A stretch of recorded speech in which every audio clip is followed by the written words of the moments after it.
Hello everyone, welcome back to Anatomy and Physiology 1. Today we are going to be going through episode 2, which is going to cover the regions of the body. These ones are very important because this is your alphabet, like we talked about last episode. Your alphabet is then what you use to name pretty much everything else in the body, or if you look at a name of something, you can kind of figure out a rough idea, or if not exactly, where it's located, so that you're not memorizing every nerve, every artery, every vein, the entire lymph system. So if you get these regions down and understand their names, everything else kind of works itself together. You know, this is your building blocks and you're working from here. All right, so let's hop into this now. So what we're going to do is we're going to go through, I took a couple screenshots in 3D Organ Anatomy, which I posted a link in the description for, and we're going to look at the end too when summarizing. But I took some screenshots and we're going to go through and label these different regions. All right, so starting out here, we have the head region. This head region is known as the cephalic region. CEPH is head. So this is a cephalic region. This is broken down. And first, we have the forehead, which is the frontal region. So the frontal region, there's a frontal bone there. Then we have the eye, which is the orbital region. Then we have the nose, which is the nasal region.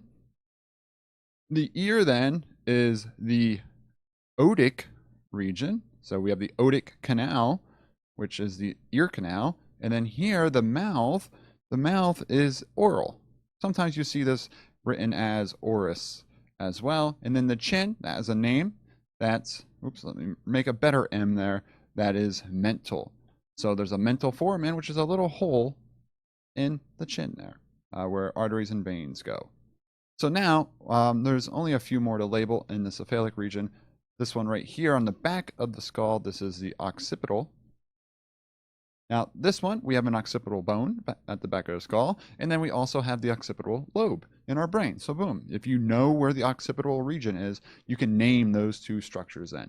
And then the neck, this one's pretty easy. This is called the cervical region. So we have our cervical vertebrae. So with that, we can name a couple things on the back here. So first we have the scapular region, which is where the scapula is. So scapular, which makes sense. And then the shoulder is called the acromial region. And as we're going down through the back here, we have the vertebral. Let's see if I can fit that here. Vertebral. And we'll go further down the back coming up, and there's still a few more labelings on the dorsal side that we'll come back to. But first, now let's go back to the anterior side. Now we have a bunch we can label here. So this is the thoracic region. There's a couple different things we can name in the thoracic. Let's just write that out.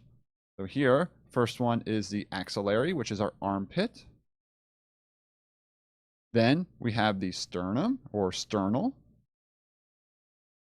And then we have the mammary regions, where we have our mammary glands. So that's the breakdown of the thoracic region. Now we can work our way down the upper limb. So remember, first we have the acromial, which was the shoulder. I won't write that again. And then we move to brachial. So this would be the brachial region right there. And then right here, this is called the inside of our elbow, antecubital. Cubital, write that correctly. And then as we move down the arm, again, we're going to look at the dorsal side. We're going to label the elbow when we look at the dorsal side. Then right here, this is called the forearm or antebrachial.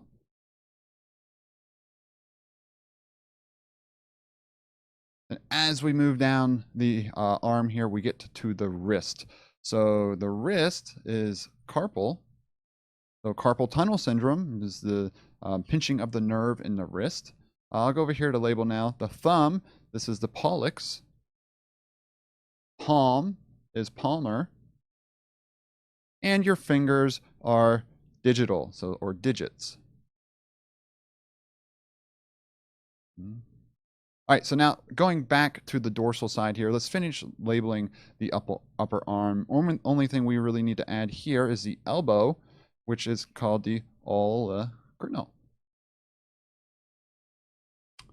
And then we can label the rest of the back. Remember, we had the vertebral area, and then when we get to the lower back, we actually get to the lumbar area. That's where we have the lumbar vertebrae. And as you move down to the base of the tailbone, we have the sacral area where you find the sacrum. And then on the butt side here, this is the gluteal region where you have something like the gluteus maximus. Or gluteal.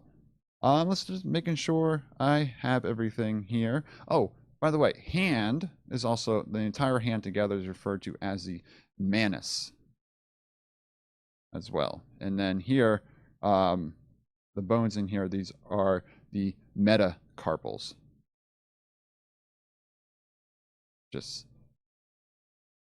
some other terms you might come across for the hand. Now, moving down through here to the pelvic region. Oh, we forgot one up here. We forgot an important one. The abdominal region. Only thing to label in the abdominal region is the umbilical. I think there's only one L. Yeah, there's only one L in umbilical. So now we can move down to the pelvic region. And here, so this would be pelvic. Then when we move further down here, we have the inguinal, which is the inside of our groin. Inguinal. And then we have the pubic, which is our genital region. So here then, let's draw this out more. Pubic, which is genital. As we move down through now, let's see, we move down into our lower limb. Oh, before we go to the lower limb, there's the area between our genitals and our anus. That's referred to as the perineal. So you might see that term come up as well. So now that we can go to the lower limb, let's label it back on this one here. So work our way down. First, let's go down the other side here to not cross labels. We have our hip, which is our coxal region. Then we have our femoral. We have a femoral artery and a femoral vein, which I'll show you guys later. There's the femoral region. Then our kneecap, we'll switch to the other side here. This is the patella or patellar region. And then on the back side of the knee, we'll go to this one down here. This is called popliteal,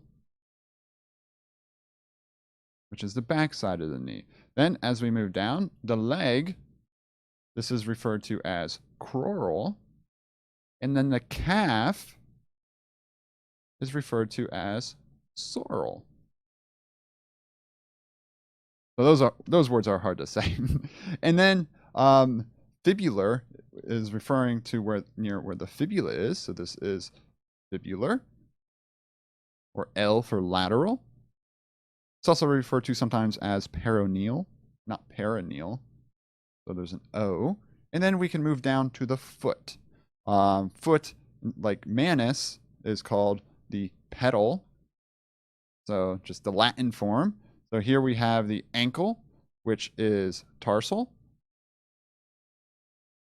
Then we move down through the, here, let's label this one over here. So this one, we have calcaneal. This is our heel, where we have the calcaneus bone. So calcaneal. And then as we're down here, let's label the base of the foot. This is called the plantar. So when you get plantar fasciitis, it's an inflammation of the fascia in the base of the foot. It's actually really painful. So back up to the rest of the foot now. We can get to the metatarsal. We can get to digital. Same thing as the hand for this one. And then instead of pollex, the big toe is called the hallux. So these are, there might be a few other smaller regions, but these are the main regions of the body. And you get these names down, and it helps you name the rest. For example, here, let's open up 3D organ anatomy. I just opened up a few things here that we can look at. So this is great. We spin it around. Awesome, awesome app. Again, I have it linked below if you want to check it out. So remember, this is the frontal region. That's where we have the frontal bone. This is the mandible, which is the jaw, or it's also called the mental. And then right here we have the mental vein, mental artery, and that's called the mental foramen. So all works together right there. We work down here. So I put arteries, veins, skeletal system, and lymph nodes. So we look at the lymph nodes in this region here. These are called the axillary lymph nodes. These are the lymph nodes of the armpit.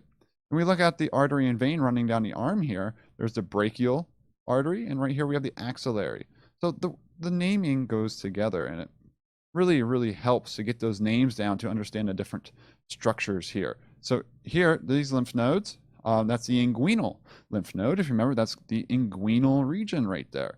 So it all makes sense. And the back of the knee, we have the popliteal vein. Remember, that's called the popliteal region. So you get these names down, everything else sort of falls into place. So this is, like I said, this is your alphabet. Once you get the alphabet down, you can figure out where everything else is, and it makes things a lot easier. So this wasn't a super long video, but I just wanted to give a little overview here on all the different body regions. So I hope it helped you figure out where they are slightly better. And thank you guys for watching. If you have any questions, feel free to leave them in the comments. All right, have a great day. Hello again. Thank you for watching my video. I'm glad you could come by. If you enjoyed this content, feel free to do that thing where you like and subscribe. Also, if you're interested, I prepare and record all of these videos live on Twitch. After the recordings, we do a post-recording question and answer section, and then sometimes I play games where any question is fair game as I game. Also, on Twitch, I'm a co-founder of a wonderful community called the Knowledge Fellowship, or TKF. Our goal is to seek and share knowledge with others while live streaming. We feature streamers who cover biology, law, physics, chemistry, geology, photography, health and fitness, psychology and mental health, rocket science and aeronautics, programming, and tons of different practical EDU streams. Feel free to check out TKF at the link in the description and join the very active Discord community. Hopefully, find something that interests you. With that, I'll see you all next time, and have a wonderful day. And remember to seek knowledge and challenge everything.